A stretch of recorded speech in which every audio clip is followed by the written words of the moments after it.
এই তারিখটা জানি আমরা সাদেক যাব, ভ্রমণ করব, তারপরে 3 সপ্তাহ পর বোধহয় আসবো।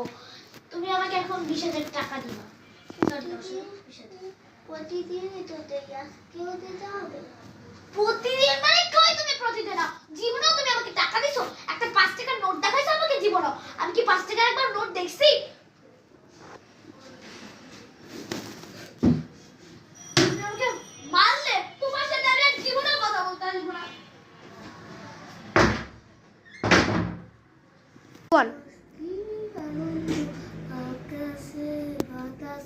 ওই টুপিটা দিয়ে একটু নায়কের মতো কি মা একটু ফোরটা মুছে দিবি? আচ্ছা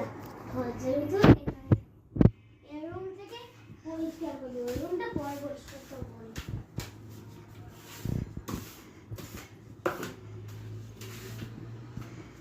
কি রে ভাই, তুই আমার রুম কেন মুছছিস?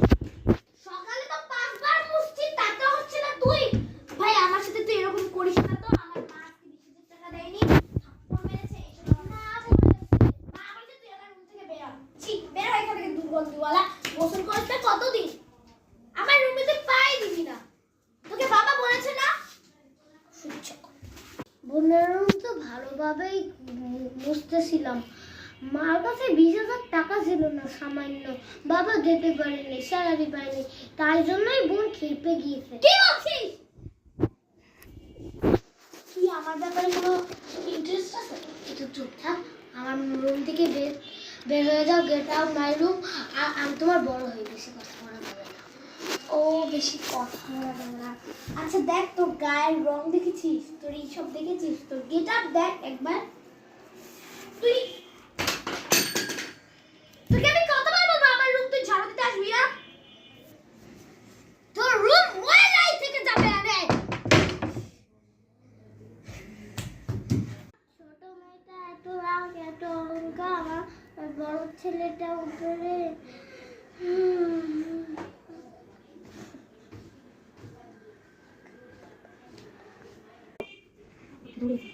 আপু জানো আজকে আমার বন্ধুরা আসবে, এখন আমি যাতে ডিফারেন্ট মাংস, কুমড়া, পোলাও, রোস্ট, তারপর হচ্ছে গরুর মাংস, খাসি, কোকা-কোলা ড্রিঙ্কস, ওই যে ড্রিঙ্কস বলতে বড় না, আমার বেস্ট ফ্রেন্ড খায় ওটা। তুই একটা এনে কষ্ট করে, ঠিক আছে? 1 লাখ টাকা খরচ কিছু হবে না, আমি ওদের ঠিক করছি। বুঝছো? এখন তুমি এগুলো অর্ডার করো, যে করে দিও, কিছু সব জানি না।